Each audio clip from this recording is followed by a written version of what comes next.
ಸಂಪುಟ ವಿಸ್ತರಣೆಯ ಹೊಸ್ತಿನಲ್ಲಿಯೇ ಡಿಕೆ ಶಿವಕುಮಾರ್ ಅವರು ಮಾಸ್ಟರ್ ಸ್ಟ್ರೋಕ್ ಕೊಡೋದಕ್ಕೆ ಮುಂದಾಗ್ತಾ ಇದ್ದಾರೆ. ಹೊಸ ಪ್ರಪೋಸಲ್ನೊಂದಿಗೆ ಹೈಕಮಾಂಡ್ ಹೊಸ್ತಿಲಿಗೆ ಡಿಕೆ ಶಿವಕುಮಾರ್ ಅವರು 3 DCM ಸೃಷ್ಟಿಸಿ ರಾಜಕೀಯ ಚಾಣಾಕ್ಷ ನಡೆಯ ನೀಡೋದಕ್ಕೆ ಮುಂದಾಗ್ತಾ ಇದ್ದಾರೆ. ತನ್ನ ನಂತರದ ಉತ್ತರಾಧಿಕಾರತ್ವಕ್ಕೆ ಏಕವ್ಯಕ್ತಿ ಪೈಪೋಟಿಗೆ ಬ್ರೇಕ್. ಜಾತಿ ಆಧಾರಿತ DCM ಸೃಷ್ಟಿಸಿ ಒಂದೇ ಏಟಿಗೆ 2 ಹಕ್ಕಿ.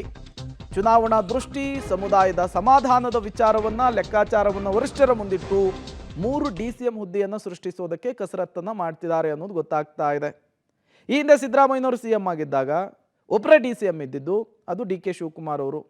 ಹಾಗಾಗಿ CM ವಿಚಾರದಲ್ಲಿ ಡಿಕೆನ ಸಿದ್ದರಾಮಯ್ಯನವರ ಅನ್ನುವಂತಹ ಚರ್ಚೆ ಇತ್ತು. ಈಗ 2 ವರ್ಷದಲ್ಲಿ ಚುನಾವಣೆ ಇದೆ. ಈ ಸಂದರ್ಭದಲ್ಲಿ ಒಬ್ಬರೇ DCM ಆದರೆ ಮುಂದೆ ಮುಖ್ಯಮಂತ್ರಿ ಸ್ಥಾನಕ್ಕೆ ಸಹಜವಾಗಿಯೇ ಪೈಪೋಟಿ ಏರ್ಪಾಡಾಗುತ್ತೆ.